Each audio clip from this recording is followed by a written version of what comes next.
এখন ছুটির অপেক্ষায় বসে রয়েছি, কোচিং থেকে ছুটি হবে।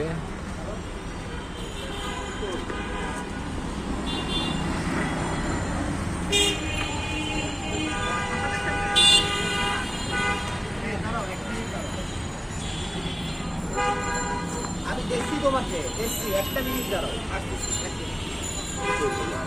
ওই যে ভাইয়া পান্থপথ ওয়েটিংয়ে রাস্তার পাশে। এই যে ডাবের দোকান, আমার পাশে আছে ডাবের দোকান।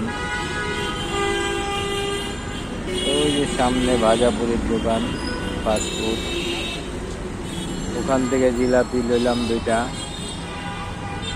গরম গরম জিলাপি ভালোই গেল। এই যে এটা হলো আমার গাড়ি, এই গাড়ি আমি ড্রাইভ করি।